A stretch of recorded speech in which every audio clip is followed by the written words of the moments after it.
दोस्तों, पिछली वीडियो में हमने इंट्रोडक्शन देखा था साइबर सिक्योरिटी का।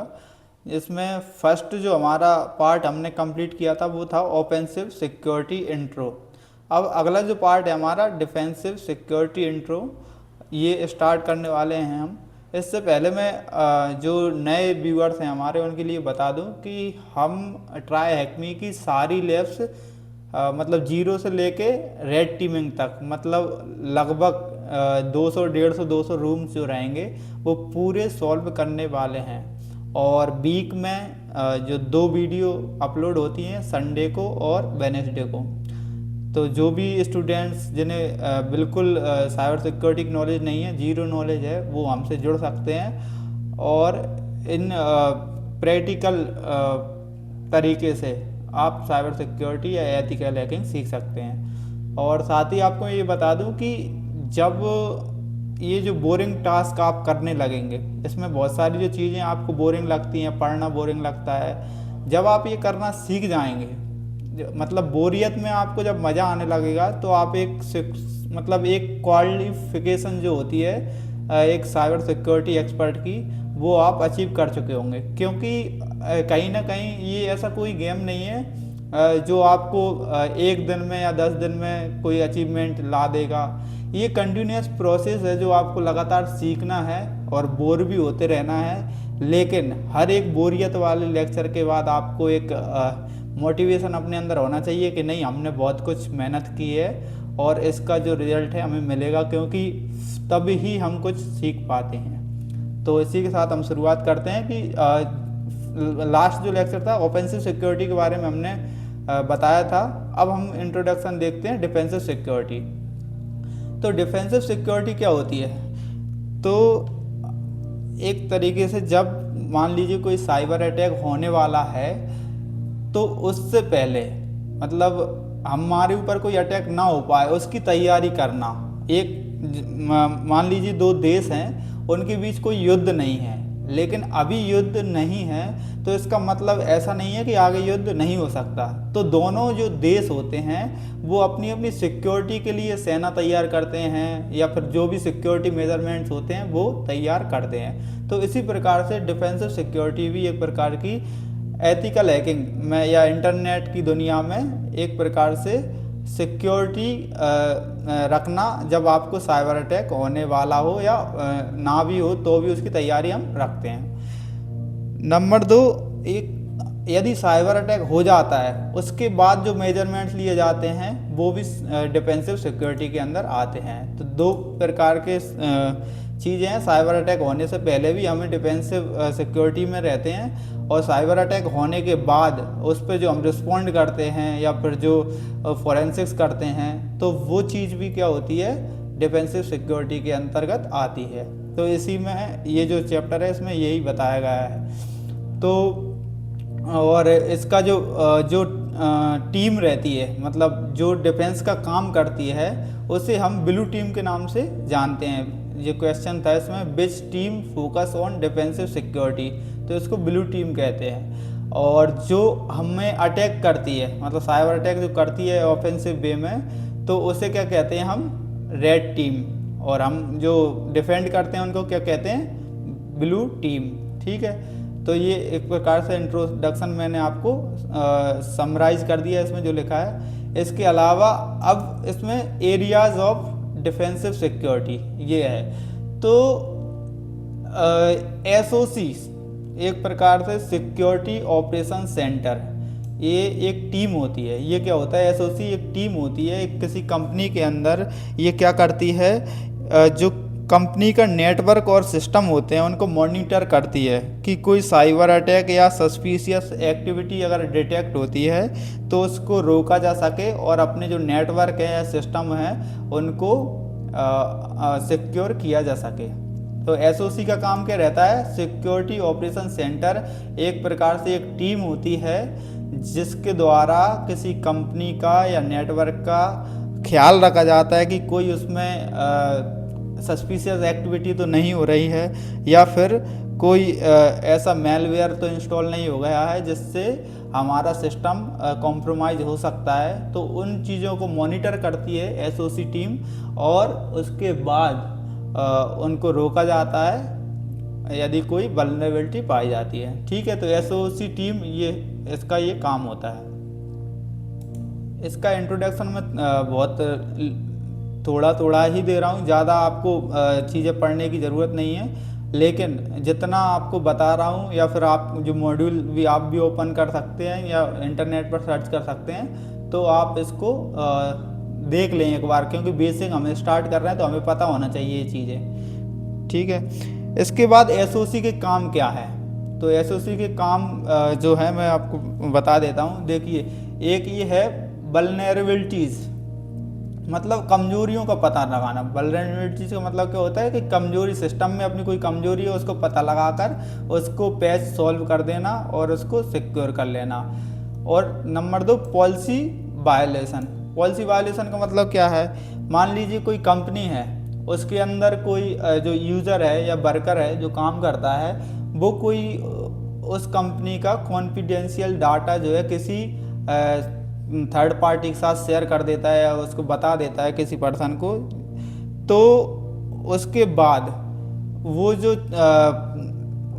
टीम होती है एसओसी टीम, तो उनको ये पता लग जाता है कि किसने ये पॉलिसी वायलेट की है, कौन जो मतलब व्यक्ति है जिसने हमारी जो सिक्योरिटी में सेंध लगाई है एक प्रकार से, तो वो पॉलिसी वायलेशन ना कर पाए कोई, तो उस पर भी निगरानी रखते हैं एसओसी टीम।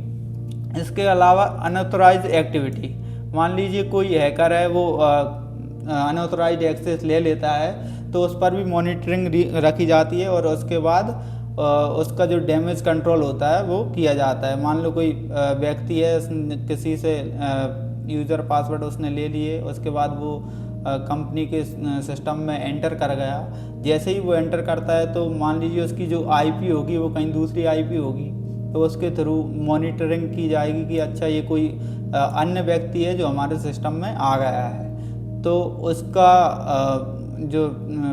जो आईपी होगी उसको ब्लॉक किया जाएगा और उसको सिस्टम से बाहर किया जाएगा। तो इस टाइप से जो एसओसी की जो टीम होती है वो काम करती है।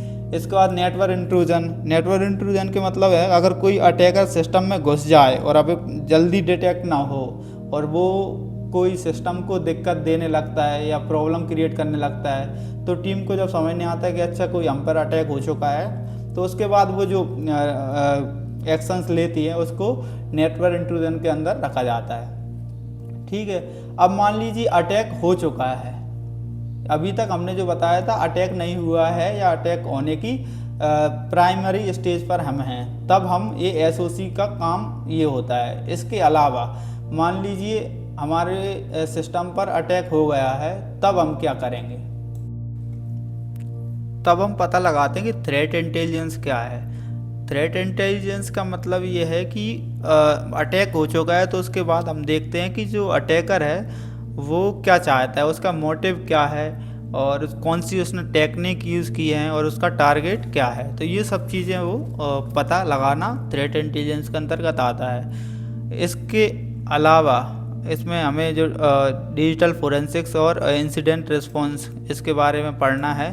तो डिजिटल फोरेंसिक्स क्या होती है, मान लीजिए अब कोई अटैक हो चुका है, तो अब सिस्टम में जो एसओसी टीम है मतलब वो क्या करेगी, फाइल सिस्टम उसका एनालाइज करेगी। वो फाइल सिस्टम में देखेगी कि कोई डिलीटेड है, हिडन फाइल तो नहीं है, उसमें कोई हिडन सॉफ्टवेयर तो इंस्टॉल नहीं किया गया है, या पार्शियली ओवर रिटन कोई फाइल्स तो नहीं है। तो इस टाइप से जो चीज़ें होती हैं वो पता लगाई जाती हैं। कोई ऐसा सॉफ्टवेयर हो जो कि ज़रूरत नहीं है फिर भी अपने सिस्टम में इंस्टॉल है, तो उससे ये समझने आता है कि कोई ना कोई सस्पिशियस एक्टिविटी हुई है, वो पता चल जाएगी। इसके अलावा सिस्टम की जो मेमोरी रहती है, अब क्या होता है बहुत सी बार जो अटैकर होता है वो कोई सॉफ्टवेयर इंस्टॉल उसमें करता ही नहीं है, सिस्टम में कोई सॉफ्टवेयर इंस्टॉल नहीं करता, वो डायरेक्ट रैम पर उस सॉफ्टवेयर को चलाता है। तो जब वो मेमोरी चेक की जाती है, रैम मेमोरी में यदि कोई सॉफ्टवेयर रन हो रहा है विदाउट स्टैटिक मेमोरी, मतलब कोई सॉफ्टवेयर उसमें इंस्टॉल नहीं है लेकिन फिर भी रन हो रहा है, तो उसको सिस्टम की मेमोरी का जो लॉग होता है या मेमोरी देखकर वो पता लगाया जाता है। इसके अलावा जो सिस्टम के लॉग होते हैं तो उनको देखा जाता है कि कौन सा उसमें टाइमिंग पे कौन सी जो एक्टिविटी हुई है जो कि एक प्रकार से नहीं होना चाहिए। मान लीजिए जो आपका ऑफिस टाइम है 10 से 6 है या 10 से 8 है, उसके अलावा कोई एक्टिविटी मान लीजिए रात के समय होती है या फिर ऐसे समय होती है लंच टाइम पर, या कोई एक्टिविटी जिस समय पर नहीं होना चाहिए, तो वो सिस्टम के टाइम लॉग से भी उसको पता लगा जा सकता है कि इस समय पर ये एक्टिविटी हुई है, तो मतलब ये सस्पिशियस एक्टिविटी में आएगी। ठीक है। इसके अलावा नेटवर्क लॉग्स देखे जाते हैं कि मान लीजिए कोई सस्पिशियस जो पैकेट है वो तो इसके अंतर्गत नहीं आया, या फिर कोई ऐसी आईपी जो इस नेटवर्क की नहीं है, कोई अननोन नेटवर्क से जो आईपी है वो डिटेक्ट हुई है, तो इस प्रकार से डिजिटल फॉरेंसिक्स की जाती है। इसके अलावा इंसिडेंट रिस्पॉन्स, तो इंसिडेंट रिस्पॉन्स में क्या है कि अब आपको पता चल गया है कि किसने हम पर अटैक किया है और कौन से सॉफ्टवेयर का यूज़ कर रहा है, या फिर कोई मालवेयर का यूज़ कर रहा है, तो उसके बाद हमें प्रिपरेशन करनी होती है उसका जवाब देने के लिए। ठीक है। तो जब प्रिपेयर किया जाता है तो इसको इंसिडेंट रिस्पॉन्स कहा जाता है। तो प्रिपरेशन में आप समझ सकते हो एक प्रकार से हम पर अटैक हो गया, तो उसके बाद जो भी तैयारी की जाएंगी उसको डाउन करने की, उसको रोकने की, तो वो सब चीज़ें का इंसिडेंट रिस्पॉन्स के बारे में आएगा। इसके अलावा इसमें मालवेयर एनालिसिस के बारे में डिस्कस किया है, तो ये हम बाद में पढ़ेंगे, इसकी अभी ज़रूरत नहीं है। ठीक है। इसके अलावा जो क्वेश्चन है तो इसमें देखो, what would you call a team of cyber security professional that monitors a network and it's system for malicious events. समझ नहीं आया कि जो उस टीम को क्या कहेंगे, उस साइबर सिक्योरिटी प्रोफेशनल्स को क्या कहेंगे जो नेटवर्क को मॉनिटर करते हैं और सिस्टम को मैलिशियस इवेंट से मतलब बचाते हैं, तो वो क्या है, सिक्योरिटी ऑपरेशन सेंटर, एसओसी की टीम होती है। ठीक है। इसका आंसर ये है। What does the DFIR stand for, digital forensics and incident response, इसका ये आंसर होगा। इसके अलावा थर्ड क्वेश्चन क्या है, which kind of malware requires the user to pay money to regain access to their files. इसमें मैंने आपको नहीं पढ़ा, ये एक प्रकार का मालवेयर का टाइप है जो रैंसमवेयर होता है। आपको बताता हूँ, ये रैंसमवेयर है। Ransomware is a malicious program that encrypts the user's files. Encryption makes the files unreadable without knowing the encryption password. The attacker offers the user the encryption password if the user is willing to pay a ransom. मतलब यदि कोई attacker है जो ransomware attack करेगा, तो जो हमारी files होंगी उनको इनक्रिप्ट कर देगा और उसका पासवर्ड हमें जब तक नहीं देगा जब तक हमें उसे रुपए नहीं देंगे। तो बहुत सारी बार जो रुपए लेने के लिए जो अटैक किया जाता है उसको रैंसमवेयर कहा जाता है। ठीक है। अब हम प्रैक्टिकली डिफेंसिव सिक्योरिटी का एक सिनेरियो देखने वाले हैं। तो इसमें जो टास्क है इसको ओपन कर लेते हैं। इसमें एक एसओसी का जो काम होता है उसके बारे में हमें बताया गया है। ठीक है। तो ये टास्क है, आपको डायरेक्ट मैं इस टास्क के बारे में बताता हूँ। थोड़ा धीरज रखें और बहुत स्लो इसको समझें। Inspect the alerts in the SEIM dashboard, ये एक प्रकार का डैशबोर्ड है। ये वेबसाइट आपको तो SEIM.internal इसका डैशबोर्ड है, इसको आपको देखना है।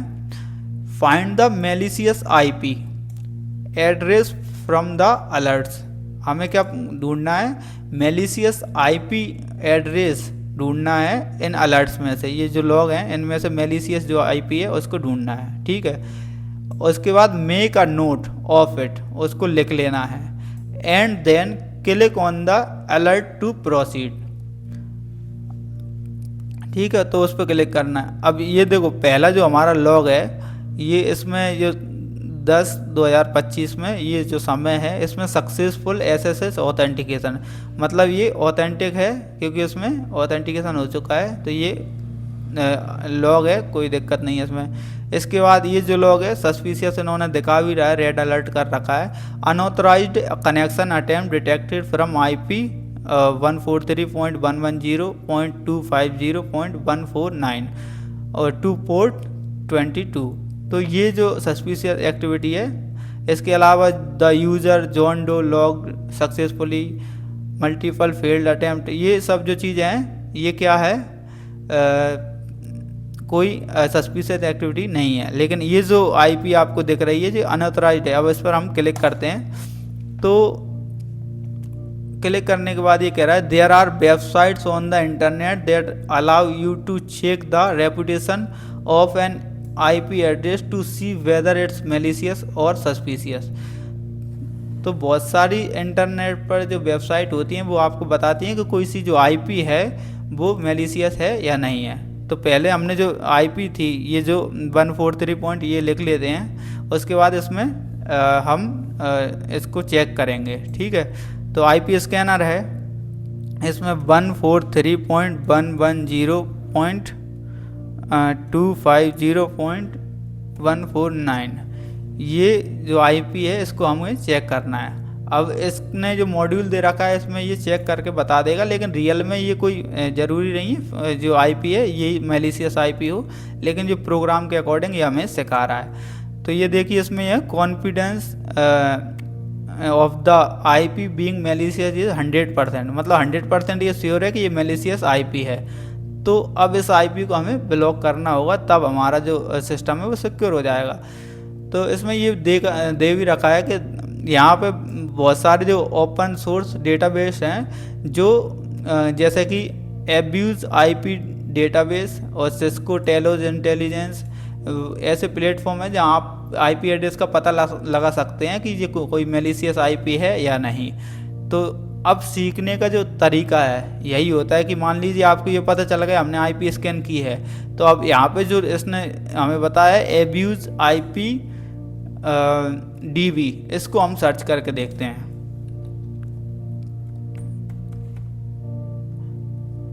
देखिए आप गूगल सर्च करेंगे तो ये एक वेबसाइट है तो एब्यूजिव जो आईपी होती है उनको चेक करता है। ठीक है, तो यहाँ पर जो आप आईपी डालकर चेक करेंगे, कोई आईपी यदि आपको मेलिशियस लगती है तो उसको सर्च करेंगे। जैसे मैंने ये डालकर देखी थी, हालांकि ये कोई मेलिशियस नहीं है क्योंकि ये सिर्फ सिखाने के पर्पज़ से उन्होंने बनाई है। ये जो आईपी है इसमें रियल में हम जो डाल कर देख रहे हैं इसको, तो ये बता देगा इसके बारे में। ये इंडिया के कर्नाटका में कोई जगह है तो वहाँ की कोई आईपी है। ठीक है, और इसके बारे में और कुछ ज़्यादा जानकारी हमें नहीं दे रखी। तो आपको एक सॉफ्टवेयर पता चल गया सीखते सीखते कि एब्यूज आईपी डीबी एक डेटाबेस है जिसमें आपको एब्यूजिव आईपी पता चलते हैं। इसी प्रकार आपका टास्क है ये सिस्को टेलोस इंटेलिजेंस, इसमें आपको सर्च करना है कि कोई डेटाबेस होगा उसमें आईपी का पता लग जाता है कोई आईपी मेलिशियस है या नहीं। तो इसके अलावा नेक्स्ट करते हैं। तो अब आप एसओसी टीम के एक मेंबर हो, आपको पता चल गया कि कोई आईपी है जो मेलिशियस है। अब आप क्या करोगे, अगला स्टेप क्या होगा, मतलब एक प्रोफेशनल लेवल पर चीज़ें चल रही हैं यहाँ पर। तो अब आप किसको बताओगे कंपनी में कि अब इस जो आईपी है इसको सर ब्लॉक कर दें या नहीं करें, तो ये किससे बोलोगे? तो उससे रिलेटेड जो आपका लीडर होगा, जैसे एसओसी टीम लीडर, इससे आप बोलोगे। इसके अलावा इन्होंने जो ऑप्शन दे रखे हैं जैसे सेल्स एग्जीक्यूटिव, इससे कोई मतलब ही नहीं है, इसको कोई टेक्निकल नॉलेज भी नहीं होगी और ये अपने फील्ड का भी नहीं। सिक्योरिटी कंसल्टेंट, इससे बोल सकते हैं लेकिन ये दूसरा डिपार्टमेंट होगा एक प्रकार से, तो इसके पास जाने की ज़रूरत नहीं। पहले जो एसओसी जो हेड होगा अपना, वो उससे परमिशन ली जाएगी और आईपी को ब्लॉक करेंगे। ठीक है, हमने ये आईपी बिल गिफिन इसको स्टाफ को चूज़ कर लिया। अब ये फायरवॉल ब्लॉक लिस्ट, ये फायरवॉल ब्लॉक लिस्ट है, ये पहले से इसमें डाले हैं। तो हमें जो आईपी है उसको ब्लॉक कर देना है। तो आईपी का नाम क्या था, आईपी क्या थी, 143.110.250.149। ठीक है, और ये हमने आईपी ब्लॉक कर दी। तो ये इसका जो THM का हमारा क्या आ गया, एक फ्लैग आ गया। इसको कॉपी करके आप इसमें यहाँ पेस्ट कर सकते हैं, तो आपका ये चैलेंज कंप्लीट हो जाएगा। ठीक है, तो ये जो हमारा दूसरा पार्ट था ये हमने कंप्लीट कर लिया है। तो ऐसे ही आपको चीज़ें करना होंगी। आप यदि बोर होते हैं, अगर आप 1 घंटा अच्छे से नहीं दे पाते किसी एक लैब को सॉल्व करने में, तो ये समझिए कि आप ज़्यादा आगे लाइफ में नहीं बढ़ सकते साइबर सिक्योरिटी फील्ड में। आप इन चीज़ों से यदि बोर हो रहे हैं या फिर आपका करने का मन नहीं है, आपको बस 10 मिनट में कोई टूल सीख जाएं जिससे चीज़ें हैक हो जाएं, तो मेरे हिसाब से ये सिर्फ टेम्परेरी चीज़ें हैं जो आपको अनएथिकल वे में कुछ चीज़ें करने में मदद करेंगी, बट इससे आपका करियर भी ख़राब हो जाएगा और आप चीज़ें कर भी नहीं पाएंगे। लेकिन आप यदि आपको अपना करियर बनाना है तो आप ये चीज़ें अच्छे से सीखें, उसके बाद इनका उपयोग होगा। क्योंकि रियल लाइफ में ऐसा कोई गेम नहीं है ये चीज़ें सीखना कि आप बस मज़े मज़े में चीज़ें सीख रहे हैं और कुछ भी कर दें। रियल लाइफ में ये बहुत रिस्पॉन्सिबल चीज़ें हैं। जब आप फेस करेंगे इन चीज़ों को तो आपको ये फील होगा कि बहुत एक मेंटल टॉर्चर टाइप का फील होता है, क्योंकि जब आप महीनों तक लगे रहते हैं और आपको कोई बग नहीं मिलता या कोई पता नहीं चलता क्या क्या चीज़ें हो रही हैं, और बहुत सारी मेहनत के बाद तब आपको समझ में आता है कि हमें यदि मतलब नॉलेज नहीं है तो हम जीरो पर ही हैं। ठीक है, धन्यवाद दोस्तों। जो नेक्स्ट जो चैप्टर होगा या जो लेक्चर होगा वो हमारा साइबर सिक्योरिटी की जो करियर के बारे में है, जो उसके बारे में होगा। तो कौन सा है अगला लेक्चर मैं बता देता हूँ आपको।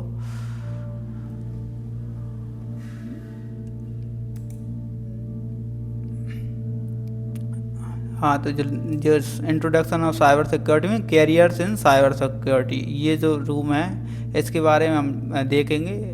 तो अगला जो चैप्टर होने वाला है ये भी बहुत सारे लोगों को बोरिंग लगेगा, बट इसके बाद जो चीज़ें स्टार्ट होंगी नेटवर्किंग वगैरह वो थोड़ी इंटरेस्टिंग रहेंगी और आपको सीखने को मिलेगा।